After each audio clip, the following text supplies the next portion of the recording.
Keep curious? JustProfessor here. You think you're an above-average driver. So does everyone else.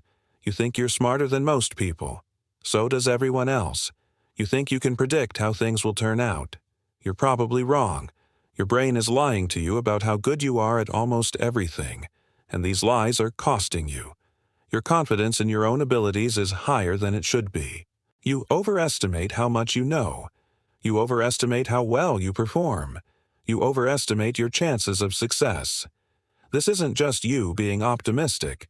It's a systematic error in how your brain evaluates your own skills and knowledge called the overconfidence effect. You consistently rate yourself as better than you actually are. And because you think you're more capable than reality shows, you make worse decisions. You take risks you shouldn't take. You skip preparation you actually need. You trust your judgment when you should be getting help. The overconfidence effect is when you believe your abilities, knowledge, or predictions are more accurate than they really are. You think you know more than you do. You think you perform better than you do. You think you can predict outcomes better than you can. This bias shows up in three main ways. You overestimate your actual performance compared to reality. You place yourself above average when statistically most people can't be above average, and you're overly certain that your beliefs and predictions are correct. The problem is, this false confidence feels exactly like real competence. When you're overconfident, you don't feel like you're overestimating yourself. You feel appropriately confident based on what you think your abilities are, but your assessment of your abilities is wrong. You're walking around making decisions based on an inflated view of what you can do, and reality doesn't care about your confidence level. This bias is dangerous because it leads you into situations you're not prepared for. You start a business without proper planning. Because you're overconfident, you'll figure it out. You skip studying because you're overconfident you know the material. You make major decisions without advice because you're overconfident in your judgment. When your confidence exceeds your actual ability, you fail more often than you expect. And because you were overconfident going in, the failures surprise you. You didn't see them coming because your brain told you that you were more capable than you were. What makes overconfidence especially tricky is that you can't easily tell when you're experiencing it. People who are most overconfident often have the least ability to recognize their overconfidence. If you're bad at something, you're also bad at evaluating how bad you are at it. Your incompetence hides your incompetence from you. This means the people who most need to recognize their overconfidence are the least likely to see it. Let me show you how overconfidence makes you fail in ways you never predicted. Driving is one of the clearest examples. Study after study shows that more than 70% of drivers rate themselves as above average. This is mathematically impossible. Most drivers are average by definition, but almost everyone thinks they're better than most other drivers. This overconfidence leads to risky behavior. You follow too closely because you're confident in your reaction time. You speed because you're confident in your control. You text while driving because you're confident you can multitask. Your overconfidence makes you take risks that your actual skill level doesn't support. Students show massive overconfidence about exam performance. Before a test, students predict how well they'll do. After the test, but before getting results, they estimate their score. Both predictions are consistently higher than their actual performance. The gap is biggest for students who perform worst. The students who know the least are most confident they did well. They can't accurately judge their answers because they don't know enough to recognize their mistakes. Their overconfidence about the material creates overconfidence about their performance. Investors display overconfidence that costs them money.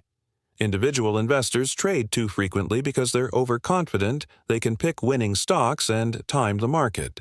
Studies show the more someone trades, the worse their returns. But active traders are confident they're beating the market. They think their judgment is better than average. It's not. Their overconfidence makes them trade more, which generates more fees and worse results. Meanwhile, they remain confident they're doing well. Doctors experience overconfidence in diagnosis. When asked how certain they are about a diagnosis, doctors regularly express high confidence. When checked against actual outcomes, their confidence exceeds their accuracy. They're more sure than they should be. This overconfidence can delay seeking second opinions or running additional tests.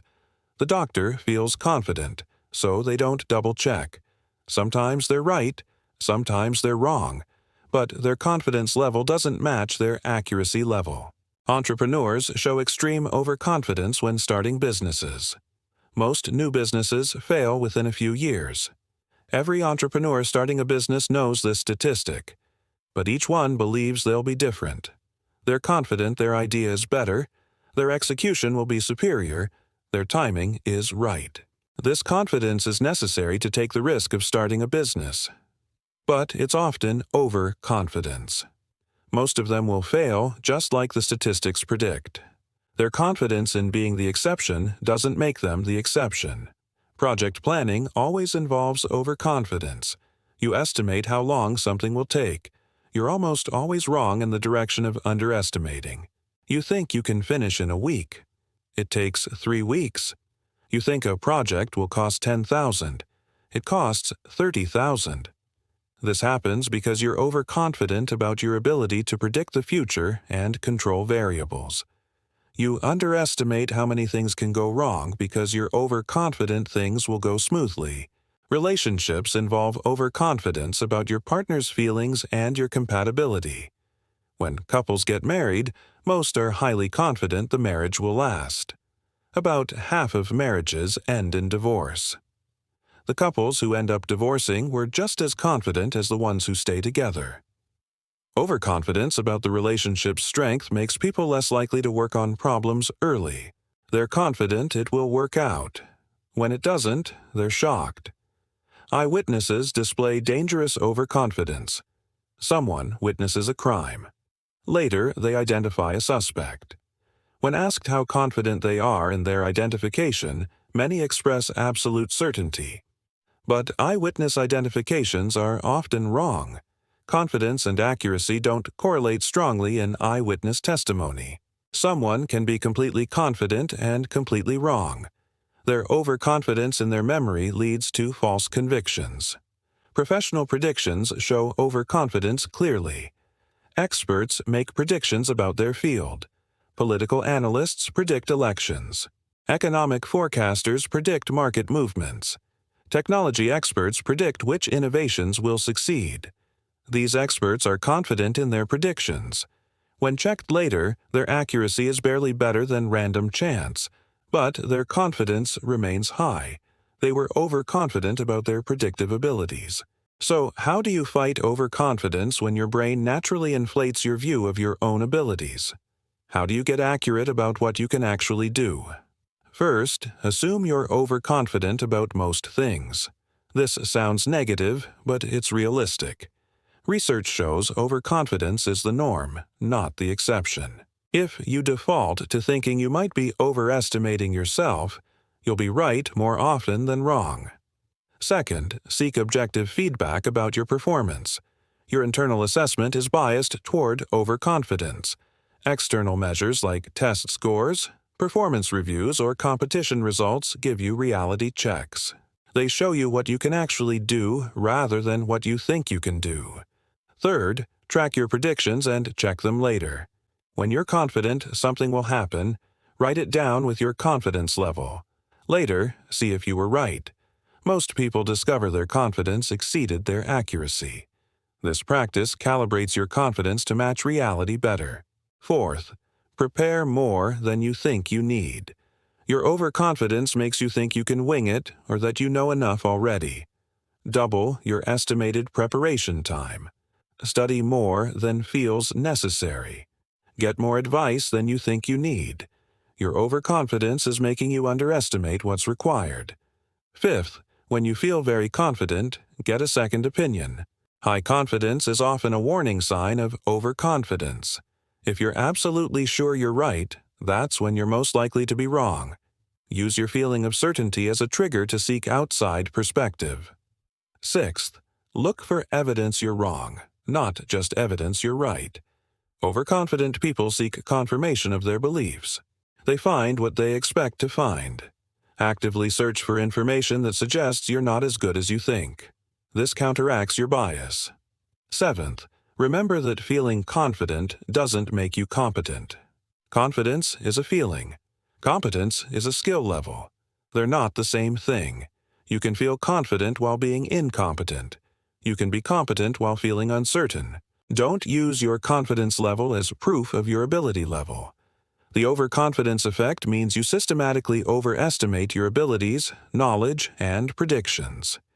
You think you're better than you are. You think you know more than you do. You think you can predict outcomes more accurately than you can. This isn't because you're arrogant. It's because your brain has a built-in bias toward rating yourself higher than reality supports. This bias shows up everywhere. Most people think they're above-average drivers, workers, friends, and decision-makers. Most people are confident their predictions will be accurate. Most people believe they'll succeed where others fail. These beliefs can't all be true. But they feel true to each person because overconfidence operates from the inside. The danger is that overconfidence leads to bad decisions. You take risks you're not prepared for. You skip preparation you actually need. You trust your judgment when you should seek help. You're surprised when things go wrong because you were confident they'd go right. Your inflated view of your abilities sets you up for failures you didn't expect. Fighting overconfidence requires assuming you're probably overconfident and checking that assumption against reality. Get objective feedback. Track your predictions. Prepare more than feels necessary. When you're very confident, get a second opinion. Look for evidence you're wrong. Remember that feeling confident is different from being competent. You can't eliminate overconfidence completely. It's too deeply built into how your brain works. But you can recognize it and adjust for it. When you catch yourself feeling very confident about your abilities or predictions, treat that confidence with suspicion. You're probably overestimating yourself. And adjusting for that bias will lead to better decisions and fewer unpleasant surprises when reality proves you weren't as capable as you thought. Subscribe to catch more biases sabotaging your decisions.